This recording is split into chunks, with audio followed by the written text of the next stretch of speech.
Very good morning students, सुप्रभात सभी को। आज हम पढ़ेंगे चैप्टर वाटर के बारे में। वाटर जो कि बहुत इम्पॉर्टेंट हिस्सा है हमारे जीवन का। It is very important for the survival of living beings on the earth surface. तो आज हम पहले भाग से शुरू करेंगे अपना chapter, that is water. So first of all, when you hear about this word water, तो जब आप इस शब्द को सुनते हैं वाटर, तो आपके दिमाग में आता है बहुत सारे अलग अलग चीज़ें, जैसे कि rainfall, rivers, waterfall, running water, taps, tubewells, hand pumps, wells, etcetera. Water is a liquid composed of 2 atoms of hydrogen and 1 atom of oxygen. अगर आप साइंस की बात करें, केमिस्ट्री की बात करें, तो H2O फॉर्मूला होता है वाटर का, जिसमें 2 एटम्स हाइड्रोजन के होते हैं और 1 एटम ऑक्सीजन का होता है। पर अगर हम जनरल टर्म्स में बात करें, तो water is a colourless, tasteless, odourless and inorganic fluid which is very important for all forms of life on earth. ये एक ऐसा तरल पदार्थ है जिसमें कोई रंग नहीं होता है, ठीक है, कोई स्वाद भी नहीं होता है, कोई खुशबू नहीं होती है, और ये जनरली बहुत ही कम रिएक्शन करता है या बहुत ही कम एलिमेंट्स के, मिनरल्स के साथ इसका रिएक्शन होता है। So it is a fluid which is very important for all forms of earth, life on earth. तो अब हम बात करेंगे वाटर साइकिल की। Water cycle is a cycle Water cycle is the process of changing the different forms of water starting from the earth surface to the atmosphere and again coming back to the earth surface। तो आप एक water cycle देख पा रहे होंगे यहाँ पे, जिसमें इवेपोरेशन दिख रहा है, जो वाटर बॉडीज से वाटर वेपर में चेंज होता है या गैसियस फॉर्म में चेंज होता है, फिर ऊपर उठ के कंडेंस होता है, यानी कि वापस लिक्विड फॉर्म में चेंज होता है और क्लाउड्स की फॉर्मेशन लेता है। फिर जब सैचुरेशन लेवल बहुत ज़्यादा हो जाता है तो वो वापस अर्थ सरफेस पे ग्रेविटी की वजह से नीचे गिरता है अलग अलग फॉर्म्स में, उसको प्रेसिपिटेशन कहते हैं, और फिर वो वापस कलेक्ट हो जाता है हमारी वाटर बॉडीज़ में। तो ये एक सर्कुलेशन है पानी का, चेंज इन फॉर्म है वाटर का from one form to another. अब हम वाटर साइकिल में जो हमने चीज़ें देखी हैं, जो हमने मेजर टर्म्स देखी हैं, उनके बारे में जान लेते हैं। So first is evaporation, the change the form of water from liquid to vapour, that is gaseous form is known as evaporation. Next is condensation, the change in the form of water from vapour to liquid form is known as condensation. Precipitation, the falling of water on the earth's surface in any form, that is rainfall, snowfall, hails, etc., is known as precipitation।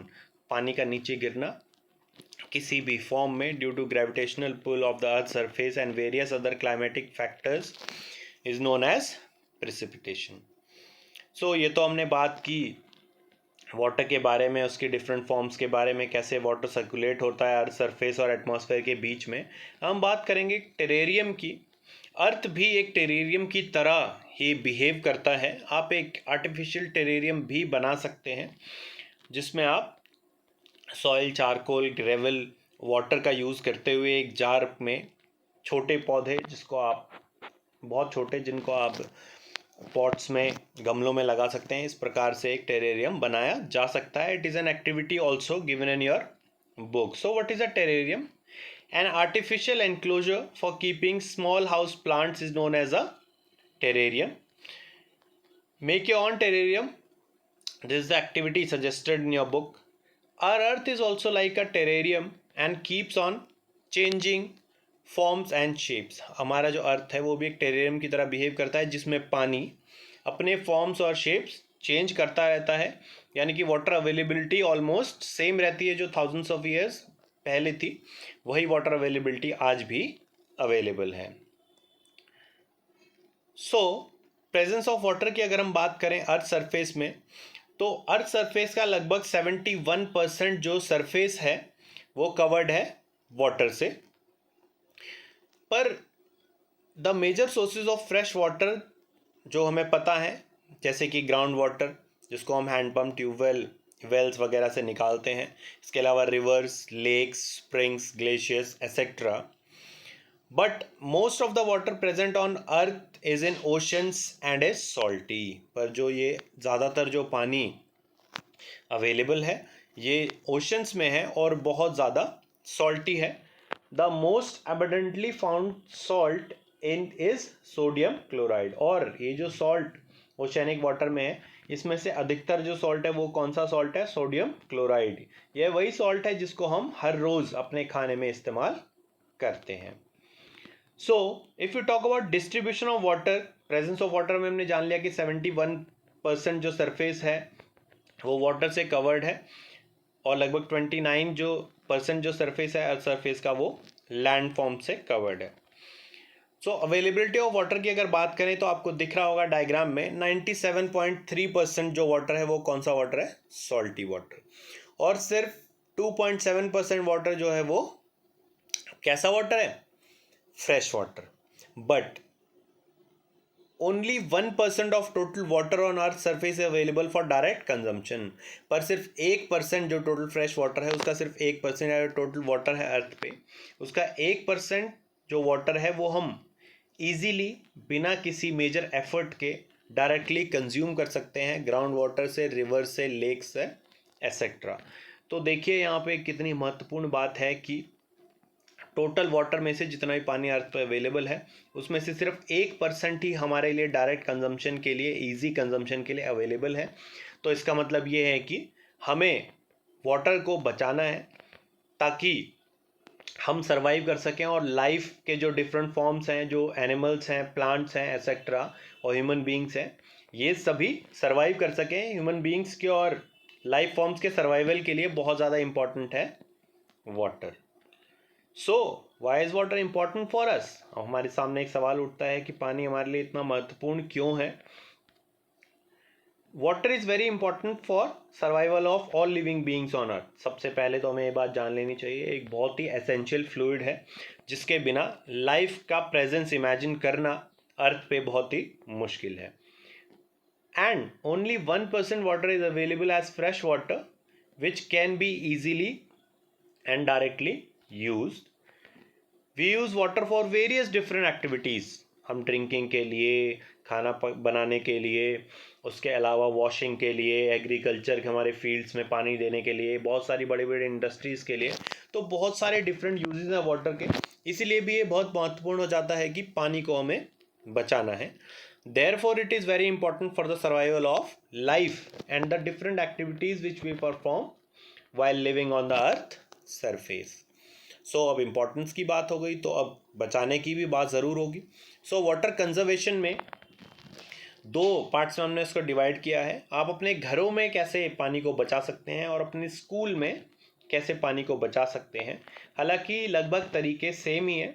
So let us discuss ways and means to conserve water at homes. We can reuse the same water for different purposes. हम दोबारा से इस्तेमाल कर सकते हैं उसी पानी का अलग अलग कामों के लिए। ठीक है, जैसे कि जिस पानी से हम सब्जियां धोते हैं या कुछ और चीज़ें साफ़ कर रहे हैं उसको हम वॉशरूम में भी यूज़ कर सकते हैं। We can reduce the use of water. हम ओवर यूज़ ना करें, ओवर एक्सप्लॉयटेशन ना करें पानी का, और जिस एक्टिविटी में जितनी आवश्यकता है उतना कम से कम जितनी आवश्यकता है उतना ही इस्तेमाल करें। We can minimise the wastage by closing taps whenever they are not needed.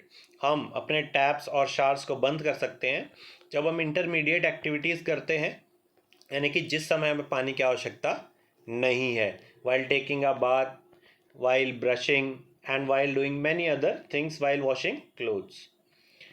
Bye adopting to rain water harvesting on our terraces. हम अपनी छतों पर भी रेन वाटर हार्वेस्टिंग का एक सिस्टम अडॉप्ट कर सकते हैं ताकि ज़्यादा से ज़्यादा जो वर्षा का जो जल है, जो पानी है रेनफॉल का, उसको बचाया जा सके और फ्यूचर में उसको यूज़ किया जा सके। Some other means to conserve water at your schools are repairing the broken taps and pipes. अक्सर हम देखते हैं कि हमारे जो इस्टेब्लिशमेंट्स होते हैं जैसे स्कूल्स या offices, they are having broken taps and pipes and water leakage is a major problem.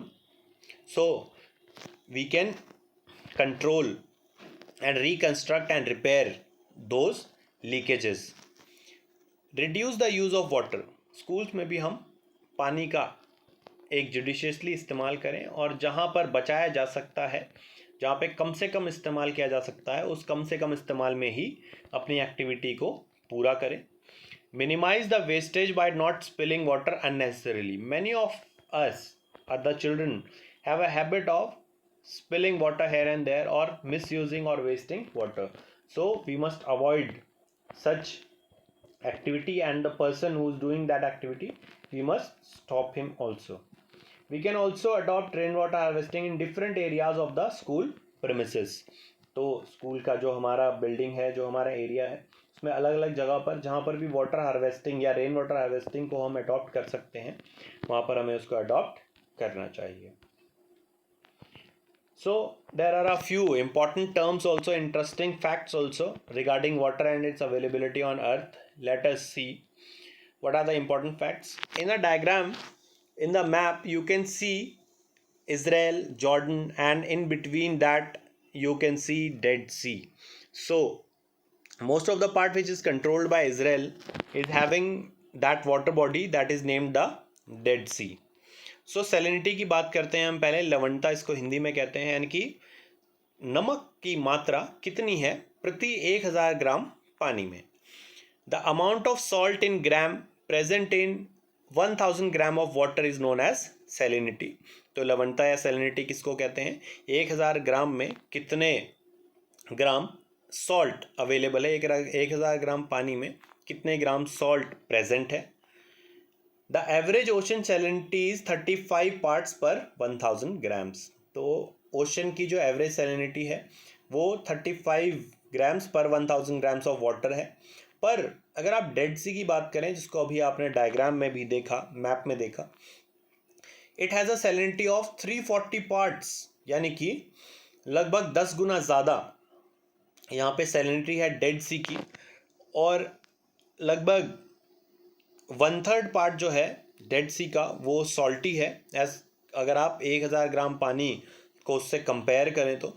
So therefore it has a high density and swimmers and other people can float without swimming. आप ऐसे ही सीधा उसमें अगर जाएंगे और swimming नहीं भी करेंगे, हाथ पैर नहीं भी मारेंगे, तो आप ऊपर फ्लोट करेंगे, क्योंकि डेंसिटी जो है पानी की हाई सॉल्ट कंटेंट की वजह से बहुत ज़्यादा है, जिससे आपकी बॉडी डूबेगी नहीं. Another important fact is that on 22nd of March every year we celebrate World Water Day. विश्व में लगभग सभी जगह 22 मार्च को विश्व जल दिवस के रूप में, वर्ल्ड वाटर डे के रूप में मनाया जाता है, ताकि वाटर की इम्पोर्टेंस को और कैसे उसको कंजर्व करना है उसको हम एक बार सेलिब्रेट कर सकें और सभी लोगों को अवेयर कर सकें, ताकि पानी को बचाने के लिए ज़्यादा से ज़्यादा लोग आगे आएँ. Specially children like you, because you are the future of the country and you must be aware that how important water is for the future generations. So I hope you understood today's topics well and you will contribute towards conserving water. आप जल का संरक्षण करने में एक अहम भूमिका निभाएंगे और खुद से और अपने आस पड़ोस, अपने पेरेंट्स को भी कैसे हम जल को बचा सकते हैं उसके लिए अवेयर करेंगे.